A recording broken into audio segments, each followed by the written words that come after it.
Class 6 to 12 या आप किसी कंपटीशन एग्जाम की तैयारी कर रहे हैं, आपको बेफिक्र रहना है इस वीडियो को देखने के बाद। तो वीडियो में आगे बढ़ने से पहले आपसे एक रिक्वेस्ट करता हूँ कि वीडियो को पूरा देखें। लाइक सब्सक्राइब आप तो कर ही दीजिएगा, वीडियो पसंद है और ना पसंद आए तो किसी कहने से कोई कर नहीं सकता। चलिए वीडियो को स्टार्ट करते हैं। तो ये क्वेश्चन इन सारे हम क्वेश्चन लिख लिए, उसके बाद आपको डाउट क्लियर करेंगे। यानी भाषा किसे कहते हैं, भाषा किसे कहते हैं, भाषा के कितने रूप होते हैं, भारत की प्रमुख भाषाएं क्या है, भाषा का उद्देश्य क्या है, हिंदी भाषा का विकास कैसे हुआ, भाषा की प्रकृति क्या है, भाषा और लिपि क्या है, दोनों एक ही है या दोनों में अंतर होता है। तो चलिए इस सातों क्वेश्चन का, इससे अगर और कोई रिलेटेड क्वेश्चन हो तो हम उस वीडियो में क्वेश्चन नहीं लिखे और आंसर है हम पूरा क्लियर कर देंगे। तो चलिए वीडियो का स्टार्ट कर। पहला क्वेश्चन था भाषा क्या है, तो इसका आंसर आप इस प्रकार लिख सकते हैं, भाषा वह साधन है जिसके द्वारा मनुष्य बोलकर, सुनकर, लिखकर व पढ़कर अपने मन के भाव या विचार का आदान प्रदान करता है।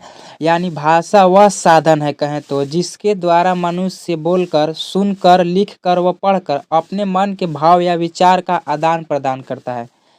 समझ गए। दूसरे शब्द में कहें तो जिसके द्वारा, दूसरे शब्द में अगर भाषा का इंट्रोडक्शन देखें तो जिसके द्वारा हम अपने भाव को लिखित अथवा कथित रूप से दूसरों को समझा सके और दूसरों के भावों को समझ सके, उससे भाषा कहते हैं। समझ गए ना। या सरल शब्द में कहें तो भाषा मनुष्य की सार्थक व्यक्त वाणी को कहते हैं। 3 इंट्रोडक्शन दे दिए, आपको एक याद रखना है, काम हो जाएगा। भाषा के 2 रूप होते हैं। क्वेश्चन दूसरा, भाषा के कितने रूप होते हैं, तो भाषा के 2 रूप होते हैं, याद रखिएगा। पहला है मौखिक भाषा, दूसरा है लिखित भाषा। पहला क्या है, मौखिक भाषा, दूसरा है लिखित भाषा। इसे समझने के लिए चलिए हम कुछ एग्जाम्पल लिए हैं। कई बार हम चौराहे पर लाल बत्ती जलने पर रुक जाते हैं, सिग्नल लाइट मान लीजिए रुक जाते हैं। अध्यापक के मुंह पर उंगली रखने पर बच्चे शांत हो जाते हैं या बच्चे सीरियस हो जाते हैं। समझ रहे होंगे, इमेजिन करना है आपको।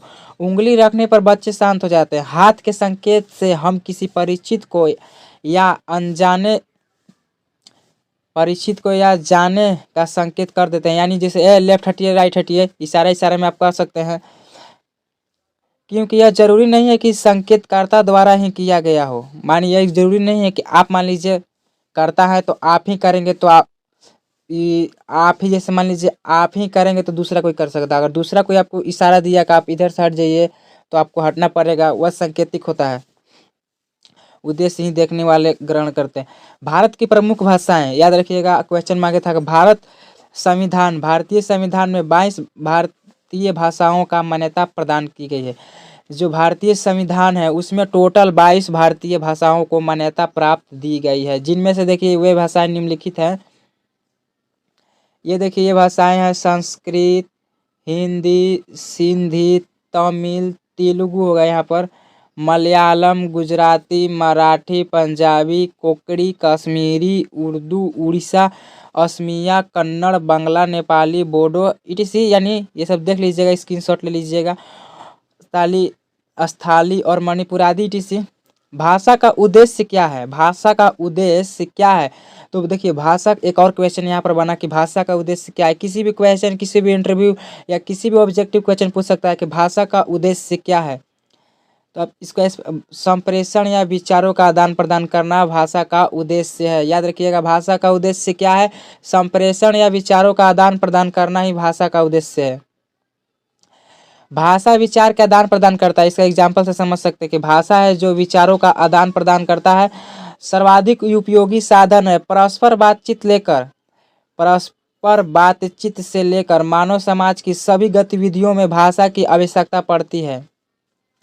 संकेतों से कही गई बात में भ्रांति की संभावना रहती है। यानी जो इशारा करता है तो उसमें समझ नहीं आता है कभी कभी, किंतु भाषा के द्वारा हम अपनी बात स्पष्ट तक निर्भुत रूप से दूसरे तक पहुंचा सकते हैं भाषा का लिखित रूप भी कम उपयोगी नहीं है। ये जो भाषा का लिखित रूप है, जैसे मान लीजिए लिख कर किसी चिट्ठी भेजा था, वो भी कम उपयोगी नहीं है। उसका भी बात समझ में आता है लेकिन थोड़ा लेट से आता है। कहना क्या चाहता है, वैसे है कि हम बक बक बक दिए, क्या कहना चाहते हैं। भाषा का लिखित रूप भी कम उपयोगी नहीं है। पुत्र, पुस्तक, समाचार पत्र आदि का प्रयोग हम दैनिक जीवन में करते हैं। जैसे रोज न्यूज़पेपर हम लोग डेली पढ़ते हैं, डेली बुक पढ़ते हैं। लिखित रूप में होने से पुस्तक, दस्तावेज आदि लंबे समय तक सुरक्षित रहते हैं। जैसे मान लीजिए लिखित भाषा है, वह लंबे समय तक, जैसे मान लीजिए आप एक नोट्स बनाए तो उससे आप 10 साल 5 साल भी रख सकते हैं, अगर सुरक्षित जगह पर रखे तो चूहा हुआ से बचाकर लंबे समय तक सुरक्षित रख सकते हैं। रामायण, महाभारत जैसे ग्रंथ तथा ऐतिहासिक शिलालेख आज तक इसलिए सुरक्षित हैं क्योंकि वे भाषा के लिखित रूप में है। वो इसलिए सुरक्षित है कि वो अच्छे हाथ में, अच्छे जगह रखा हुआ है, वो अभी लिखित फॉर्म में है, समझे ना, यानी लिखित रूप में। हिंदी भाषा का विकास, क्वेश्चन आगे था, चले बढ़ते हैं। हिंदी भाषा का विकास कैसे हुआ, यानी जो हिंदी भाषा है उसका विकास कैसे हुआ। राजस्थानी हिंदी का विकास, देखिए उसके अंतर्गत बहुत सारे भाग आते हैं। जैसे मान लीजिए हिंदी, जैसे पाटना जिला हो गया मान लीजिए, तो उसके अंदर अनेक गांव आते होंगे, अनेक पंचायत आते होंगे। उसी प्रकार हिंदी है। जैसे देखिए हिंदी भाषा का विकास, राजस्थानी हिंदी का विकास उसी प्रकार है। राजस्थानी हिंदी का विकास अपभ्रंश से हुआ, यानी राजस्थानी हिंदी का विकास, ये ऑब्जेक्टिव में पूछ सकता है या इंटरव्यू में पूछ सकता है, या आपको नॉलेज के लिए तो जरूरी है ही। राजस्थानी हिंदी का विकास अपभ्रंश से हुआ, याद रखिएगा, अपभ्रंश से हुआ। पश्चिमी हिंदी का विकास सौरसेनी से हुआ, याद रखिएगा। सिंपल सिंपल क्वेश्चन है लेकिन याद करना पड़ेगा, टेढ़ा टेढ़ा है। पूर्वी हिंदी का विकास अर्धमागधी से हुआ। पूर्वी हिंदी का विकास अर्धमागधी से हुआ, याद रखिएगा। अब बिहारी हिंदी का विकास मगधी से हुआ है। पहाड़ी हिंदी का विकास, बिहारी हिंदी का विकास मगधी से हुआ है। और पहाड़ी हिंदी का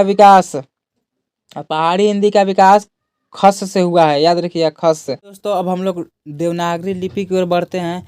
देवनागरी लिपि एक वैज्ञानिक लिपि है। हिंदी और संस्कृत देवनागरी लिपि में लिखी जाती है, यानी याद रखिएगा, देवनागरी लिपि एक वैज्ञानिक लिपि है।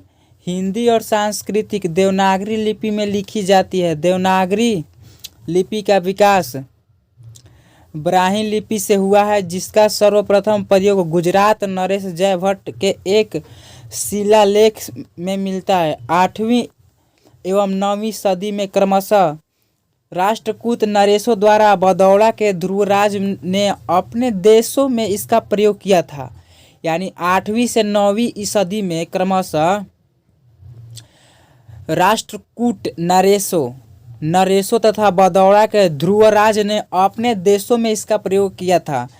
महाराष्ट्र में इसे बाल बोध के नाम से जानते हैं, यानी हर जगह हर इंसान का अलग अलग नाम होता है। जैसे गांव में आप लोग का पुकारू नेम अलग होगा और स्कूल में अलग होगा, इसी प्रकार इसका भी।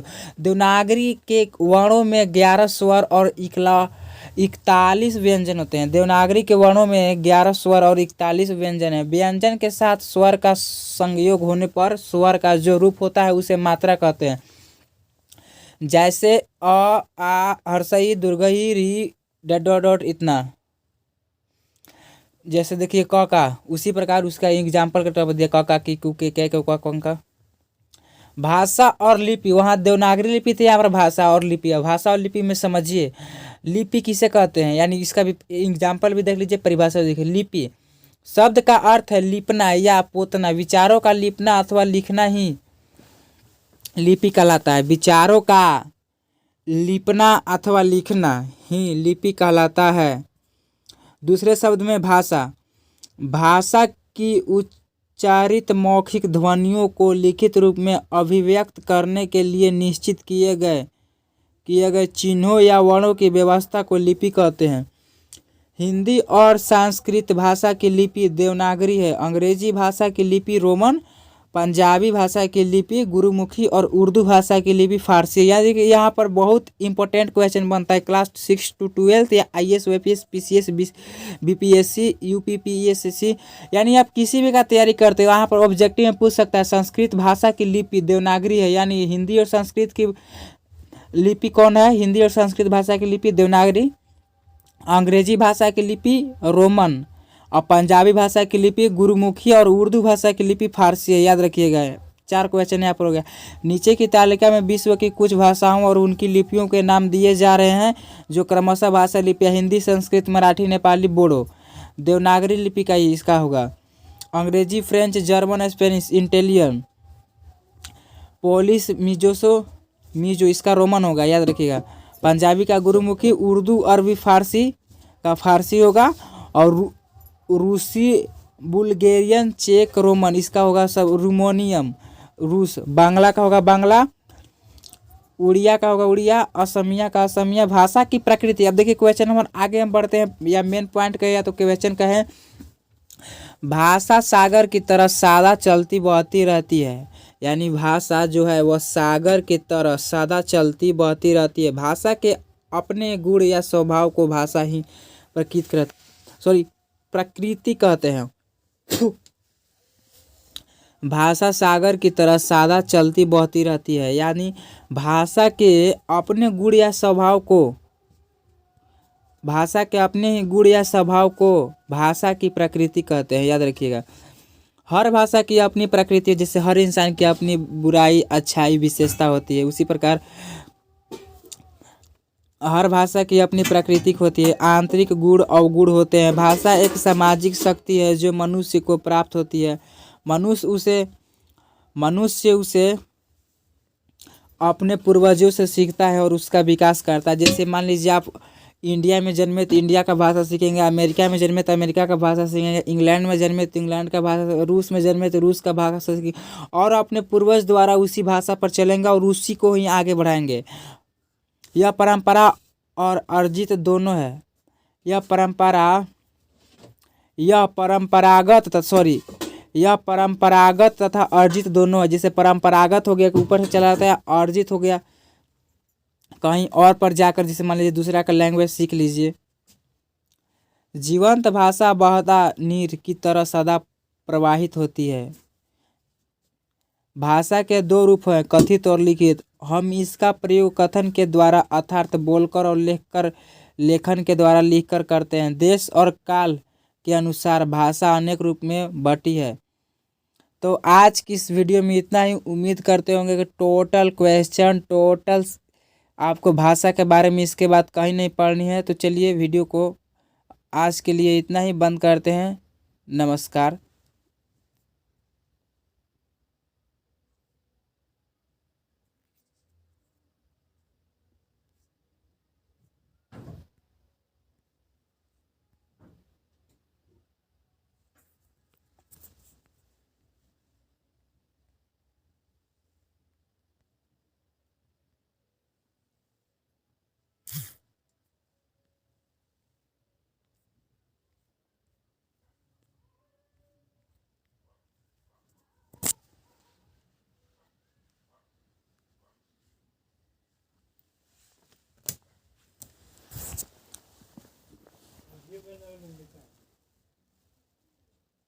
लगता है।